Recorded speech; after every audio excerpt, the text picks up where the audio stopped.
bien-aimés, ne soyez pas étonnés si vous voyez qu'aujourd'hui de nombreux disciples ne comprennent pas Jésus alors qu'il vient tout simplement de révéler qu'il va donner sa chair à manger, son sang à boire. Mettons-nous à leur place, je vous en prie. Vous vous rendez compte, nous, après 2000 ans de christianisme, c'est quand même plus facile d'adhérer à cette doctrine, mais hors contexte, vous entendez quelqu'un, même s'il est Dieu, dans lequel vous croyez, qui vous dit soudainement « je vais te donner ma chair à manger, je vais te donner mon sang à boire », mais il y a de quoi être renversé en notre esprit.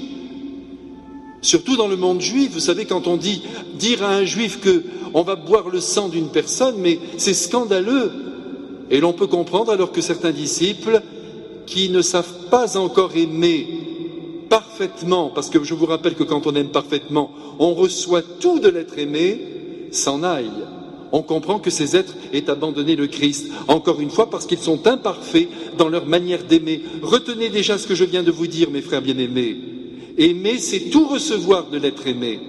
Si vous ne recevez pas tout, c'est que votre amour est imparfait. Vous devez tout ingurgiter de ce qu'il vous dit. Et même si vous le passez au tamis de votre réflexion et de votre logique, vous voulez essayer de pénétrer dans ce que celui que vous prétendez aimer vous a dit. Ça, c'est aimer. Sinon, vous vous aimez davantage que celui qui est devant vous. Disons-nous la vérité. C'est bien ce qui se passe aujourd'hui.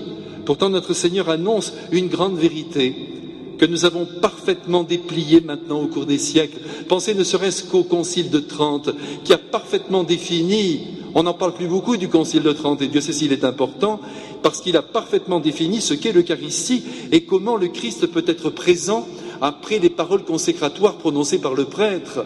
Pour nous, c'est clair, mais évidemment, pour les disciples du temps de Jésus, ça l'était moins. Ça le sera progressivement. Déjà, le soir de la Sainte Seine, ce sera clair pour les apôtres. Et vous avez vu aujourd'hui déjà que Saint Pierre et les 12 en principe, parce que vous allez voir ce que je vais vous dire, adhèrent profondément à ce mystère.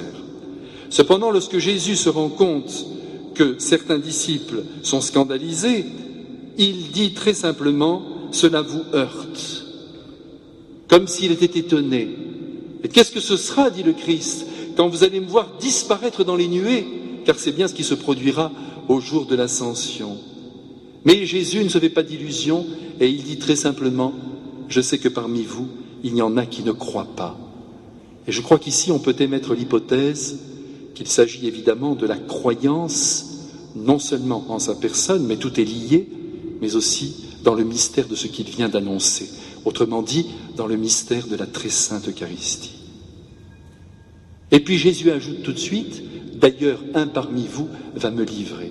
Et voyez, moi je suis convaincu, on verra au ciel, si j'ai eu raison, que Judas n'a pas cru au mystère de l'Eucharistie. D'ailleurs, s'il y avait cru, après avoir vécu la Sainte Seine, il ne se serait pas rendu chez les chefs religieux pour vendre son Seigneur et son Dieu, présent dans le pain qu'il venait de prendre. Il ne croit pas.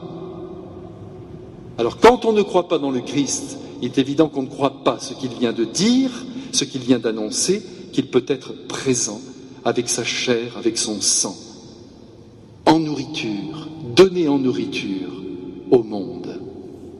Voyez-vous, mes frères, la grande ruse du démon, nous la connaissons, c'est de dire aux êtres, vous pouvez croire en Dieu, car lui aussi, je vous le rappelle, il croit en Dieu, il sait que Dieu existe. Mais laissez tomber l'Eucharistie, voilà ce que dit le démon, écartez-vous de toute pratique. Et là, je crois que nous envoyons vers le ciel l'offense la plus haute que nous pourrions adresser à la divinité, en supprimant l'humanité de Jésus qui s'est offerte pour pouvoir subsister dans la très sainte Eucharistie et venir jusqu'à nous 2000 ans plus tard.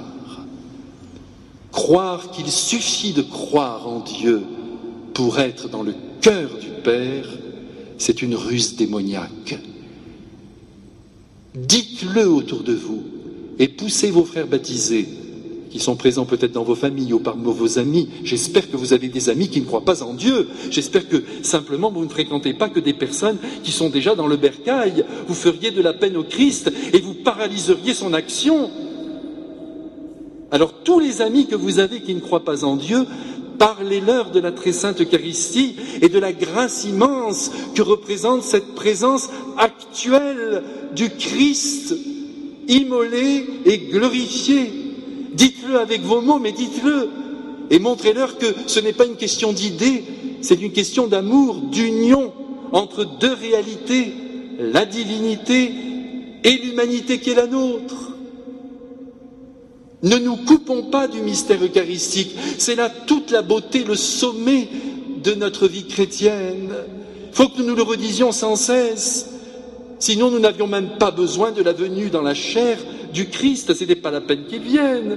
Il est venu pour nous donner sa chair. Il est venu pour nous sauver et pour continuer de nous sauver à travers les siècles. Il est resté là au milieu de nous à travers ce sacrifice que les prêtres perpétuent sur les autels du monde. Tout s'achève par le don de l'Eucharistie qui vient fortifier notre être et nous unir à Dieu d'une manière ineffable. Mais dites-le, bon sang! Ça ne suffit pas de croire en Dieu. N'arrêtez pas de dire cette vérité, parce que celui qui croit en Dieu, déjà dans son esprit, porte en lui la vérité, nous sommes d'accord, mais en même temps, il n'en profite pas, parce que cette vérité ne descend pas en lui à l'état de nourriture pour le fortifier, pour lui donner l'énergie nécessaire pour tenir en ce bas monde en attendant d'être cueilli par le Christ pour la vie éternelle. Voyez comme l'Eucharistie est essentielle, mes frères.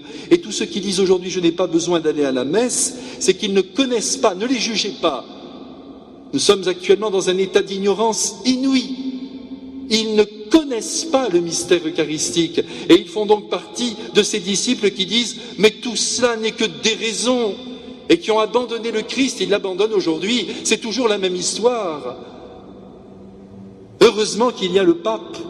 Et oui, heureusement qu'il y a Benoît XVI maintenant qui succède à Saint-Pierre, qui est le 265e successeur et qui dit au Christ « mais ne t'inquiète pas, je tiens ton Église et sans toi, Seigneur, où irions-nous? Tu as les paroles de la vie éternelle. » Alors mes frères, essayons ce matin de nous redire les uns aux autres à quel point nous sommes heureux de sentir notre Seigneur si proche de nous. Vous vous rendez compte le miracle que représente la Sainte Eucharistie? Dans quelques instants, Dieu sera sur vos lèvres. Vivez de ce mystère et parlez-en, je vous en supplie, autour de vous. Le monde se prive de la puissance de Dieu mise à la disposition de son cœur, pour son corps, pour son âme. Allez, mes frères, tenons à notre foi chrétienne, ne nous perdons pas dans la nébuleuse spiritualisante du monde. Le Christ est vivant sur l'autel et dans le tabernacle. Et c'est une histoire d'amour merveilleuse entre lui et nous qui le pousse à se donner encore à nos vies. Accueillez-le maintenant, je vous en prie, et priez pour tous ceux qui ne connaissent pas ce mystère, et faites tout autour de vous pour le révéler.